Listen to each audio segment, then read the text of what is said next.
ঈদের ছুটিতে 999-এ হাসি ঠাট্টার কল এসেছে। ৮৩,০০০ নাম্বার ব্লক করতে বাধ্য হচ্ছেন অপারেটর। চাকরি বাণিজ্যের অডিও ফাঁস। ছাত্র প্রতিনিধি বললেন ১০ লাখ টাকার ১ পয়সাও কম হবে না। এক বছরে সুইস ব্যাংকে বাংলাদেশিদের আমানত বাড়ল ৮,৮০০ কোটি টাকা। আওয়ামী লীগকে পুনর্বাসনে ভারতীয় নীতি নির্ধারকরা ষড়যন্ত্র করছে, অভিযোগ রিজভির। দেশ ছেড়েছেন মাহিয়া মাহি। সিনেমায় একসঙ্গে অভিনয়ের ইচ্ছা ফারিন, মেহজাবিন ও সাবিলার। আমি শার্লিন, আপনারা দেখছেন টাইমস ফ্ল্যাশ। ঈদের ছুটিতে 999-এ হাসি ঠাট্টার কল এসেছে। ৮৩,০০০ নাম্বার ব্লক করতে বাধ্য হয়েছেন অপারেটর। ঈদের ছুটির প্রথম 7 দিনে 999-এ এমন অপ্রয়োজনীয় কল এসেছিল ৮২,৮৬৫টি। 999 জাতীয় জরুরি সেবা নাম্বার। জরুরি প্রয়োজনে মানুষ সহায়তা চেয়ে ফোন দেয়, কিন্তু একদল মানুষ অবিবেচনা প্রসূত অপ্রয়োজনীয় কল করে নাম্বার ব্যস্ত রাখেন। এতে অনেকে প্রয়োজনীয় সেবা থেকে বঞ্চিত হন। 999 কর্তৃপক্ষ জানায়, ঈদের পরদিন কয়েকজন শিশু তাদের মা বাবার মোবাইল থেকে অনবরত 999-এ ফোন করতে থাকে। 30 মিনিট ধরে 6টি অপারেটরের নাম্বার থেকে 999-এ কল করে শিশুরা।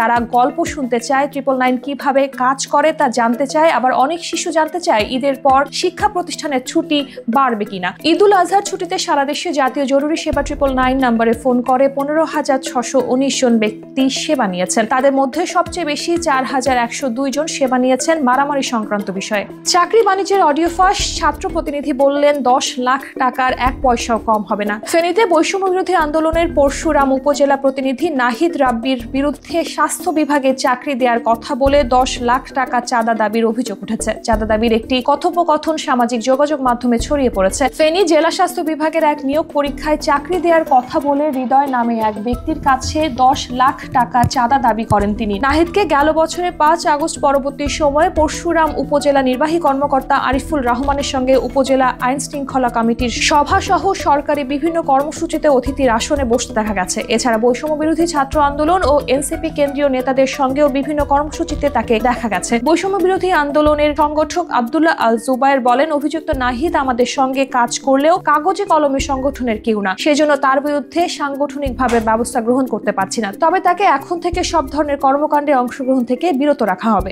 এক বছরে সুইস ব্যাংকে বাংলাদেশিদের আমানত বাড়ল 8,800 কোটি টাকা। মাত্র এক বছরের ব্যবধানে সুইজারল্যান্ডের ব্যাংকগুলোতে বাংলাদেশি ব্যক্তি ও ব্যাংকের আমানতের পরিমাণ প্রায় 32 গুণ বেড়েছে। 2023 সালে যেখানে এই অঙ্ক ছিল 18 মিলিয়ন সুইস ফ্রা, 2024 সালে তা লাফিয়ে গিয়ে পৌঁছেছে 589.54 মিলিয়ন ফ্রায়, যার বাংলাদেশি মূল্য প্রায় 8,832 কোটি টাকা। সুইস ন্যাশনাল ব্যাংক সম্প্রতি প্রকাশিত বার্ষিক প্রতিবেদনে এই তথ্য উঠে এসেছে। বলা হচ্ছে, বাংলাদেশি ব্যাংকগুলোর আমানত 2023 সালের 3.48 মিলিয়ন ফ্রা থেকে বেড়ে 2024 সালে দাঁড়িয়েছে 576.61 মিলিয়নে, যা 165 গুণেরও বেশি। তবে ব্যক্তি পর্যায়ে কিছুটা কমেছে, 12.62 মিলিয়ন ফ্রা, যা আগের বছরের তুলনায় প্রায় 10% কম। ফ্যাসিবাদী দল পলাতক আওয়ামী লীগকে পুনর্বাসন করতে ভারতের নীতি নির্ধারকরা নানাভাবে ষড়যন্ত্র করতে শুরু করেছে, এমন মন্তব্য করেছেন বিএনপির সিনিয়র যুগ্ম মহাসচিব অ্যাডভোকেট রুহুল কবির রিজভী। তিনি বলেন, লন্ডনের প্রধান উপদেষ্টা অধ্যাপক মোহাম্মদ ইউনূসের সঙ্গে বিএনপির ভারপ্রাপ্ত চেয়ারম্যান তারেক রহমানের বৈঠকের পর তারা তারেক রহমানকে টার্গেট করেছে।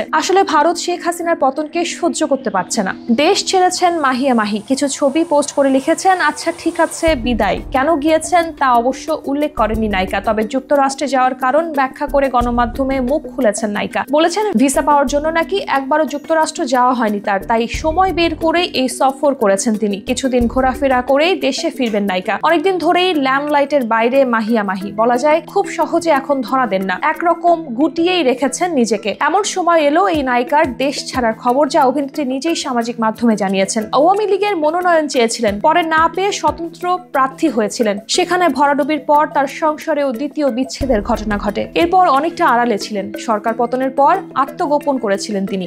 সিনেমায় একসঙ্গে অভিনয়ের ইচ্ছা ফারিন, মেহজাবিন ও সাবিলার। গত বছর মুক্তি পাওয়া ক্রু সিনেমায় দেখা গিয়েছিল বলিউডের 3 অভিনেত্রী টাবু, কারিনা কাপুর ও কৃতি সেননকে। এই সিনেমায় উঠে এসেছে বিমানবালাদের কঠিন জীবনের কথা। পর্দায় 3 অভিনেত্রীর উপস্থিতি ভালোই প্রশংসা কুড়িয়েছিল। বাংলাদেশে এমন গল্প পেলে সিনেমায় একসঙ্গে অভিনয়ের আগ্রহের কথা জানালেন সাবিলা নূর ও তাসনিয়া ফারিন। সঙ্গে যুক্ত করতে চান আরেক অভিনেত্রী মেহজাবিন চৌধুরীকেও। মেহজাবিন, সাবিলা ও ফারিন 3 জনেরই ক্যারিয়ার শুরু হয়েছে টিভি নাটক দিয়ে। ভিন্ন সময়ে নাটকে কাজ শুরু করলেও বড় পর্দায় তাদের অভিষেক কাছাকাছি সময়। বাস্তব জীবনেও 3 জনের মধ্যে রয়েছে বন্ধুত্বপূর্ণ সম্পর্ক। অবসরে প্রায় একসঙ্গে সময় কাটাতেও দেখা যায় তাদের। এরকম আরো তথ্য পেতে চোখ রাখুন BangladeshTimes.com-এ।